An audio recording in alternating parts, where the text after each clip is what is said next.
why did I buy an XJR? Good question, really. Well, I guess the easiest answer is I've always wanted one.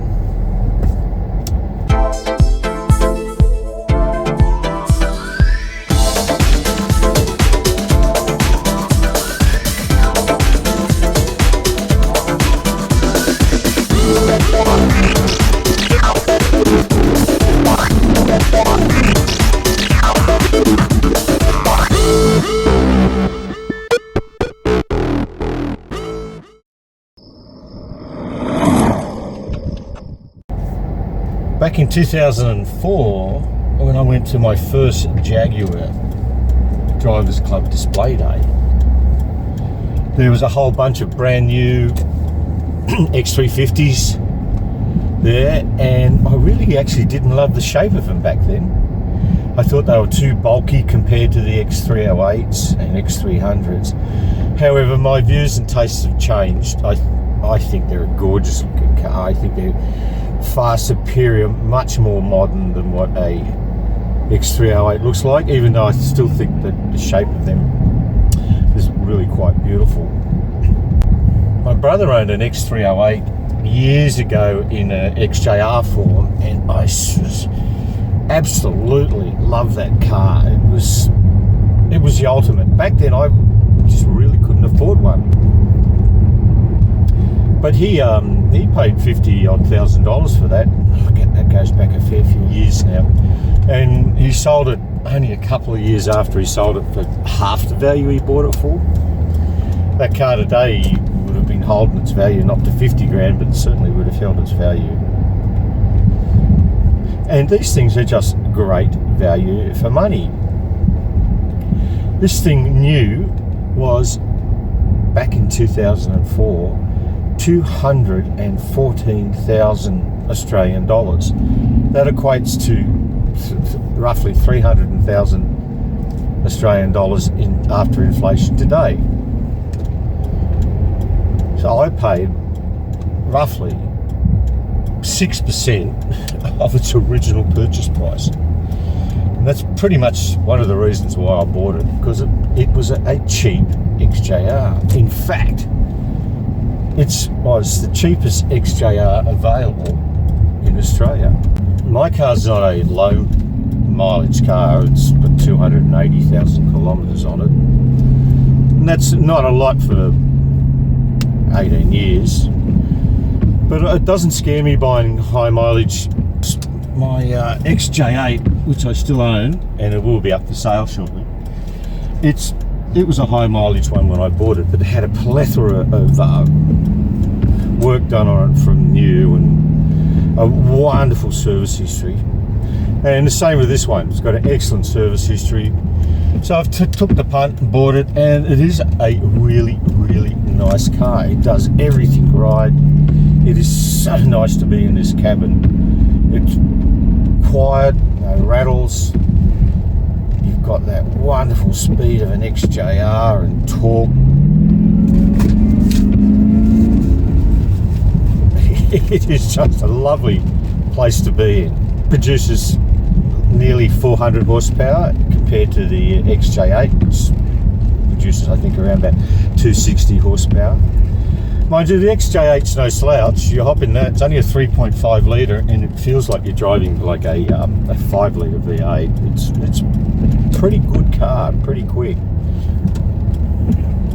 We're taking it up to Dr. Jag today because I want him to go and give it a good check over. But there is a couple of little things I have discovered since I've bought it. It is leaking coolant, and it is leaking coolant in a really bad place. It's leaking coolant underneath the supercharger. So it's not going to be a cheap fix.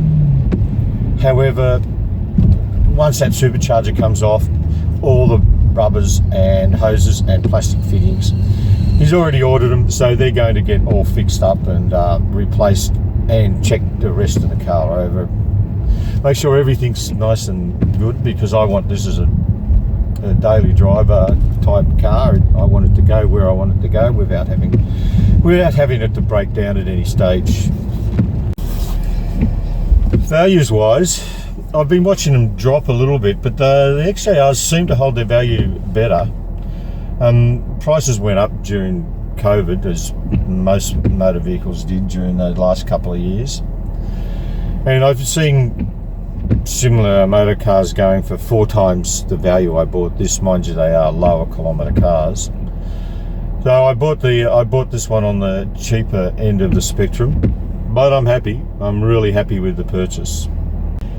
And you can still have exactly the same problems. Talking to a bloke with an XF yesterday, a mate, and it's only a 2014 XF V8, beautiful motor car. And he's already got plastic coolant leaks in his car, and yet it's 10 years younger than this thing. So it really doesn't matter. It's only done 59,000 kilometres. So a high kilometre car can be okay as long as it's got a good service history. Well, that goes without saying, really, but check it all out. Take the thing for a drive. I saw this thing advertised for a few weeks, and it was dropping the price. Dropped the price twice on it. And that got me a little bit more motivated to think, well, I have to go and have a look at this thing.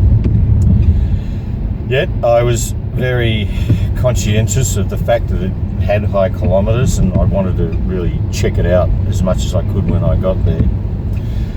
So I took my little torch and I took my little onboard diagnostics OBD to check it out and see if it had any fault codes.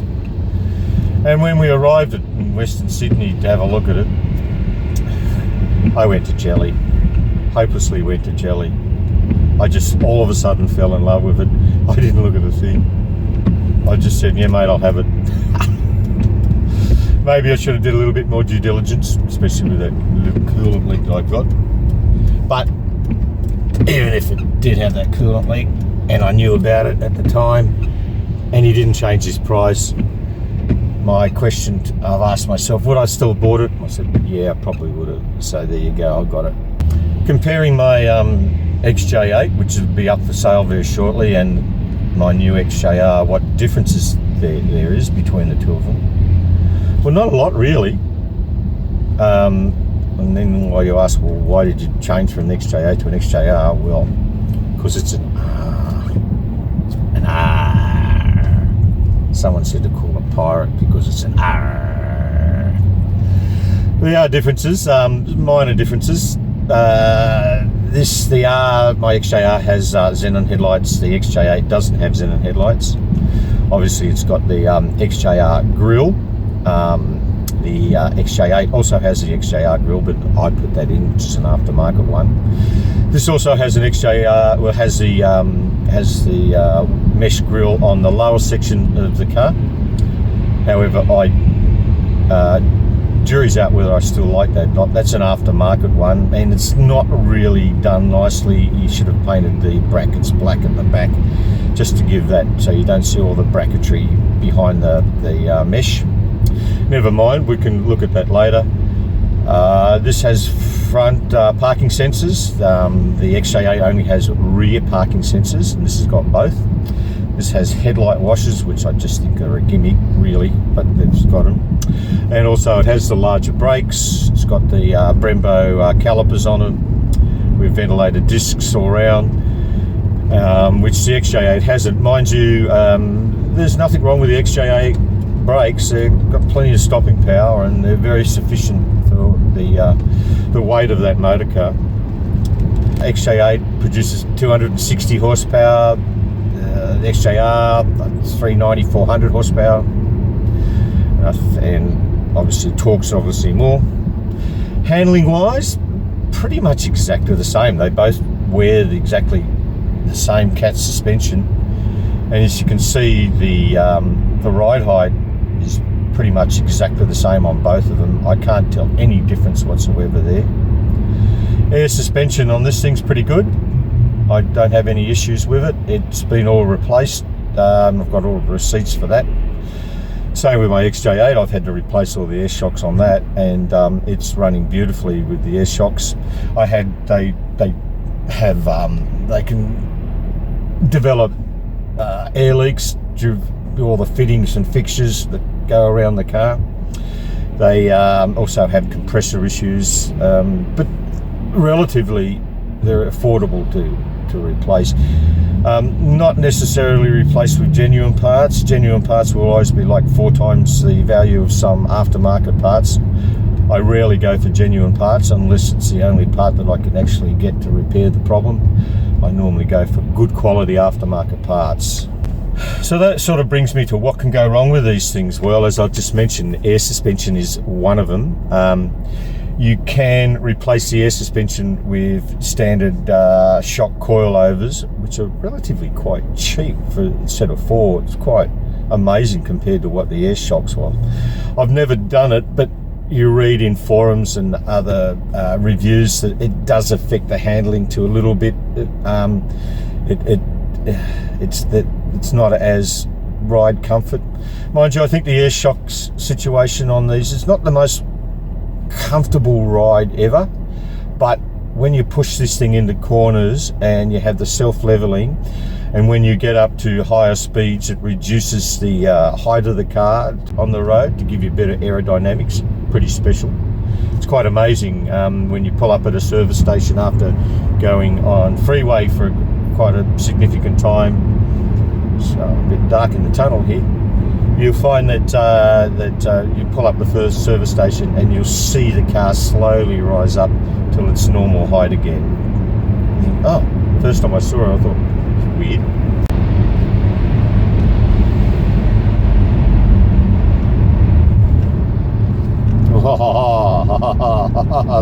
Looks what's in front of me. An X351. But is it a V8 or is it a diesel? I guess it'll be a diesel.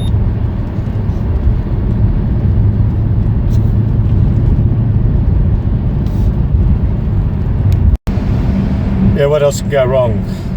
They eat bushes. Pretty heavy car, they're 400 kilos, like heavier I think than the X308. So it can be a bit heavy on the front suspension with bushes, but again, cheap, easy fixes really. Again, aftermarket parts are available.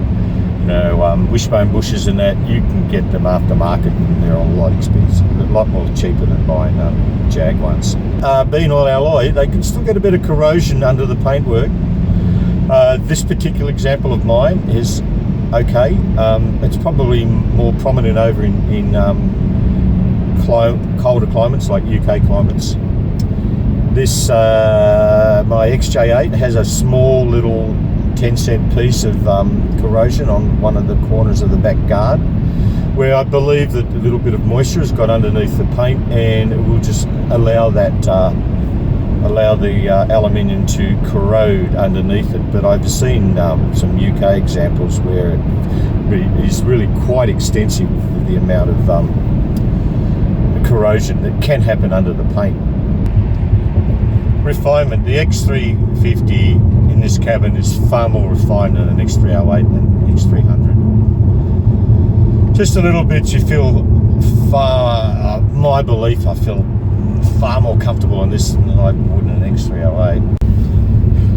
Even in terms of a modern car, this is still old school Jag X350s, and you still get massive curbside appeal. And Jaguars, in the more modern ones, they don't stand out as much as the old school Jags did. And even compared to some of my classics, this gets as much as, well, my XJ8 and this gets as much attention as some of my gorgeous old XJCs and XJSs. So it's the last of an era, this design and this shape Jaguar, as pretty much the XJ series kept in keeping this design right back from 1968. Okay, we've arrived at Dr. Jag's place.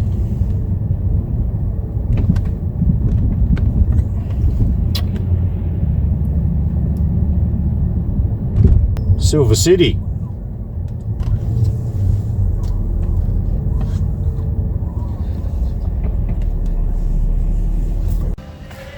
Morning, Dr. Jag. Hey, good morning, Brett. How are you? Good, good. So you would have seen this girl last time around. Oh, same one, yeah. You're still working on it? Just done a wire wheel conversion. Oh, yeah. With knock-ons. Yeah, we got on. And ventilated discs. Yep. Yes, a lot of them difficult. And yeah, you know, did a bit of work on the front brakes. Yeah. Has it been up here all the time, or have you just brought it No, back? it's been sitting in there. It's a long-term job, so Yeah. when I get a chance, I do a few hours on it. Yeah, good. You know, between other jobs. So what are these off? I mean, don't you have to put the hubs on these to make these fit with these knock-ons? Not sure what the legalities are, but this is what is supplied and asked me to fit. Okay. I think the wheels might have been destined for an E-type. Yeah. Probably were on an E-type, but I think they were too big, tyre-wise. Okay. And yeah, we had to get the right splined hubs because you need a bigger offset on the splined hub at the front to accommodate the 4-pot caliper. Okay. So it's got Series 3 calipers on it in 4-pot? Well, all Series 2s have the 4-pot. I thought I only had 3-pot and Series 3 had 4-pot. No, I think it's Series 1 have the 3-pot and then Series 2, Okay. Series 3 are the same. Okay. And there are different offsets for the splined hubs depending on what caliper the spokes have to clear. Okay. Because I set it all up with the wrong spline, of course, and then the wheel hit the caliper. So that's no I had good. to redo the job again. So the offset's still okay though, isn't it, with it? Yeah, apparently it makes no difference. I'll just show you under the back too. So lift it up. The what? This thing under there? Yeah, at the back it was presented with 40-year-old grease. And I don't know, people love to grease the rear ends on these. Oh, way too much, do they? Way too much. That's better than not too much. Yeah. So you can have a bit of a squeeze under the back here. I had to dig out all the grease. Clean up the axles, clean up the hubs, clean up these lower arms. Yeah, all brand new. Yeah, well, it's not new. Just but all cleaned up. Yeah, that was what was under the years of dirt. So all new uni joints and etc. No, because the uni joints are fine. They're quite serviceable. Okay, just paint it up and Yeah, I just gave the axle a coat of paint. it looks brand new. Yeah, that's just cleaned, and this is not painted. It's just cleaned up. Yeah, oh, it looks But lovely. this was a ball of grease. Really, way Yeah. too much grease in there. Yeah, that's right. And you can kind of see against the diff how it's just How packed obviously with, it was. with grease, because and of course it needed the obligatory handbrake overhaul. Yeah. I don't know if you can see up there, but it needed. Yeah. I can't really see. But No, you got to get it from this side a bit better. because the pads were gone. Yeah. I don't know. Anyway. Yeah, good. It'll be a lovely old thing when it's finished, yeah. So have a look at this thing. What do you think of this? Okay, so this is the latest toy. My latest toy. The latest brick toy. An R. Yes. No, great car to drive. It is. I drove one of these when they were brand new. Customer just bought one. It was a week old. He said, "Greg, hop into this car and have a drive." And of course, I couldn't wait to do that. Man, I was blown away with the acceleration. Yeah, I mean, it's not like that M5 I had. It's just ridiculous beast stuff. But Too much, yeah. yeah, it's a subtle power that all of a sudden you look at the speed and go, "Oh my God, what am I doing?" You know, speed. Yeah, that's right. Because you've got a strong engine in a Yeah, lighter body yeah. than even that Series No, 2 is. I love it. So I'm going to leave it with you. You've got a list of things to do on it. But there's a couple of other little things I've found that maybe I need to. Always is, Brett, isn't it? Always is. It has, it's very wet underneath, oily. It's got a, not dripping, but it's a little bit wet, if you can have a look at that. Sure, okay. And I also noticed when it's very, very quiet, I might have the sway bar bushes might be a touch worn. All right. Yep. But that's only if you've got time, because I know it's limited and you haven't got it with other stuff to do. So Yeah, no, that's okay. Yeah. I always leave extra time, because everybody is the same as you. They book in, for 3 jobs and they ask for 6, and I've just got used to that is actually the norm. yeah, I try to give you heads up as much as I can. But Yeah, I know, and obviously people, things go wrong between making the booking and arriving, and people think of extra things along their way. Yeah, no, that's great, Greg. I appreciate you can do that always allow for more me. time for what people plan for. Okay, all good. Yeah, okay, we've got it open. Okay, so we're down the back of the motor. The throttle body's got to come off to get the supercharger off. Yeah. To get to the hoses that are under the supercharger. The throttle body is all down behind there, so all of that's got to come all this off. has got to come off. Well, this has got to come off. Yeah, These brackets have got to come off. Frame brackets, yeah. Yeah, that's right. And then I've got to get right behind here, basically. And there's an EGR valve buried down there. Sorry, my torch is blinking. That's all right. There is a valve down there that's got to be disconnected. It has a pipe running to this right-hand exhaust branch. Yeah. And that's connected straight into the throttle body, so that's all got to come off. Okay. It's got its own hoses, because the EGR is cooled with coolant, because it runs very hot with the exhaust flowing through it. Yeah. And the throttle body is warmed with coolant to help stop the oil solidifying in it. Okay. I didn't even know the throttle body had oil in it. So. No, but it has inlet oil from your engine breather. Oh, okay. So your breather pipe comes in here. There's going to be some oil coming in here and going through the throttle body and through the supercharger. Yeah. That's unfortunately normal. Is it? It's not good for the engine, but it's the alternative is you've got to set up a catch can. Yeah, okay. It's probably minimal goes in there. Oh, it's minimal, but to help keep the throttle body from clagging up, they run it hot, and that keeps the oil more viscous. So Jaguar were aware of those issues when they built every engine manufacturer is the same. So if you open up these intercoolers, they'll be wet with oil. Oh, really? Yep. Okay. And that means that they're not as efficient as a bone dry intercooler, a brand new one. Okay. The difference is minimal. The factory says it's not worth the extra expense to do anything to some manufacturers. See, this is a separator. I wonder what that was. What is it? Yeah, it's an oil separator. Oh, okay. So this is part of the engine breather system, the crankcase breather system. Yeah. Air is positively drawn through here, along here, down here, and into the back of the throttle body where it goes into the supercharger. Okay, yeah, all right. And this is a diaphragm that helps to separate the oil from the air, so the oil runs back into the rocket cover. Okay, that makes sense. If this was 100% efficient, then this would all be bone dry. Bone dry, okay. And it's pretty good. It's a whole lot better than the 4 litres that didn't have that. Okay. Learning every day. Yeah, so that's what that is. All right. What else? Well, that's good. As I said, I can just hear a little bit of a low knock on very quietly underneath there. Okay. It sounds like the sway bar bushes. Sway bar rubbers, I have them in stock. Yeah, and they're a bit difficult on this one too, aren't they? Don't you have to lift up the something? bolts face up. Yeah. So you can't see it, but down there, in the depths, are the bolts facing upwards. So you have to get in from this side, that's all. Well, it's just fiddly. Fiddly, all right. It can be done, but it's fiddly. Okay, well, you know you can do it. All right, I'll leave you with it, Greg. I'll grab this loan car and we'll head off and let you go back to your work. Well, I'll probably have it a few days. In fact, I'll probably have it over the weekend. Well, that'll be it for today. Thanks very much for watching, guys. Next video will be on my beautiful Jaguar XJ8. Will be for sale. So we'll do a little bit of an episode on that and have a little bit of a walk around. And I did get another call from Dr. Jag this afternoon, and that oil leak that I wanted to look at is worse than expected. It is the front timing chain cover, and it's a fairly big job to actually get that removed, but while he's got everything apart, we're going to do that as well. So all good, and if you did like the video, give it a thumbs up and make sure you tell your friends, and if you haven't subscribed, you know guys what to do, just press that handsome bloke down there, he'll look after you. Catch you next time. Cheers.